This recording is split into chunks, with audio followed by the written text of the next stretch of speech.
Hey everybody, yeah, wow, I guess it's been a little bit, about a month or so since I made my video about what is Asian Boss really up to and all that shit. And anyway, I'm doing a follow-up video because you guys asked me in the comments for the previous video that I did on them about what do I think about these current updates or whatever that's happening with Asian Boss. For all of you guys who don't know who Asian Boss is, they're a YouTube channel that I believe started around the same time as Charisma on Demand.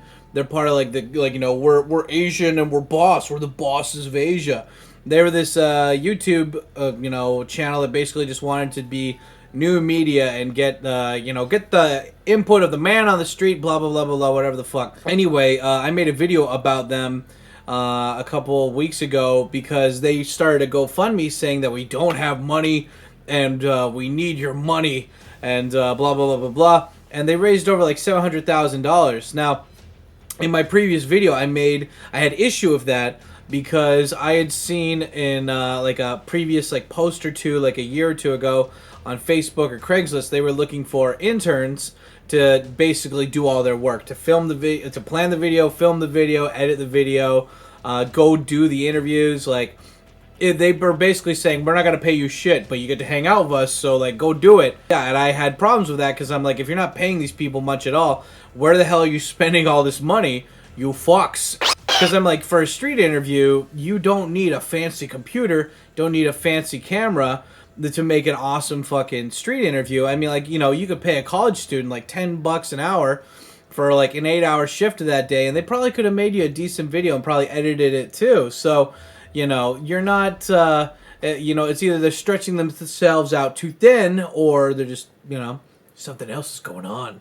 Yeah, so I'm making a video doing a follow-up because the guy, Steven, the guy who runs the channel, he just said he has a video saying, I failed as a leader.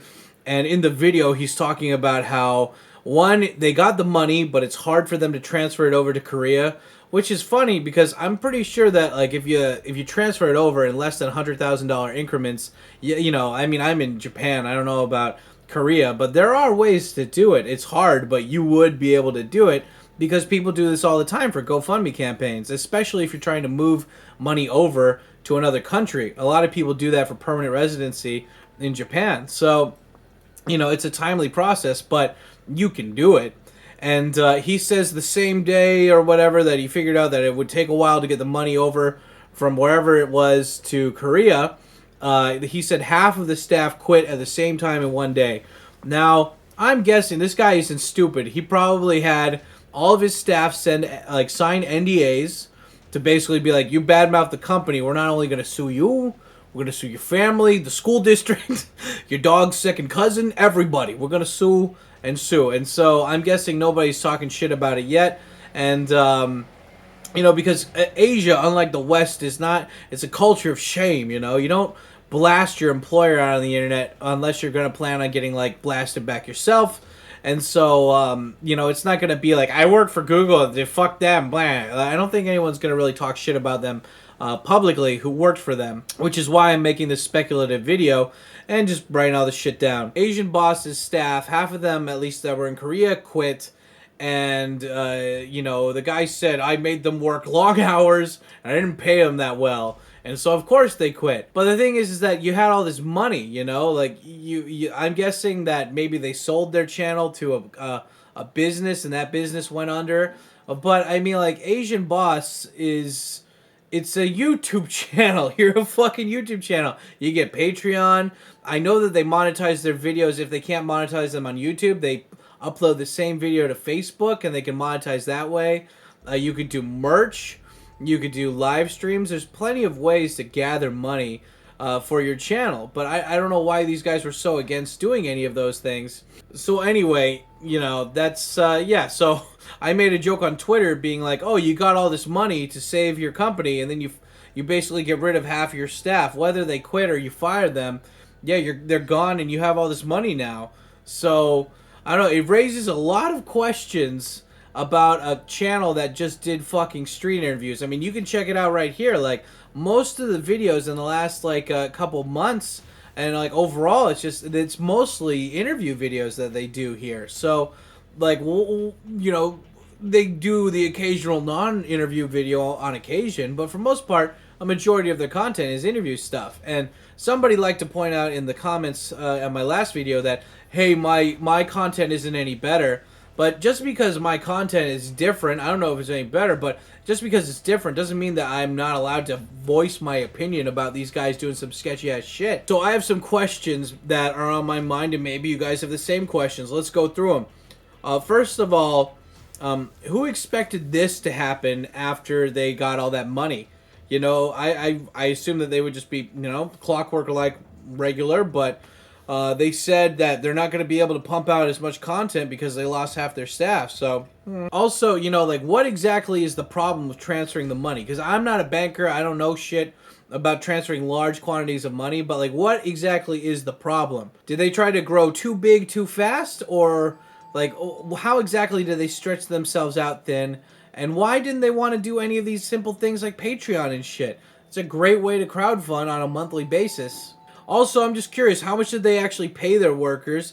And how many hours, like how often, like, you know, how many hours per week did their workers actually work in the office? And again, why didn't they do merch or Patreon or push that more if they needed money so bad? There's no rules saying you can't do that. Overall, I'm really disappointed in them because I look up to them. They make really great videos, and I know that they put a lot of effort into making sure that the quality of their videos is high, but I just feel like there's something really fishy here. And I just want to point out that I do not hate them. I think that they are doing better. Like, you know, they're doing overall good for people than they are doing bad for people. And I think the quality of their videos are a lot higher, and they're better than most of the other street interview videos you see on a regular basis. I really like how they talk about really hot topics like, you know, gay rights and, you know, sexism at work and, you know, the elitism when it comes to joining Japanese schools. Like, it's very good that they're getting real people in these countries to talk about it. But again, if you guys remember Philip DeFranco, he did the same thing when he started his Patreon. He said, I'm going to start a news network and I'm going to use this money, blah, blah, blah. And it's been like 2 years since fucking Phil started his Patreon. He's getting over $50,000 a month just from people on Patreon. And he's still only doing his show. So AsianBoss wants to be this gigantic news network, and I'm like, how are you going to go from street interviews to bigger, you know, what?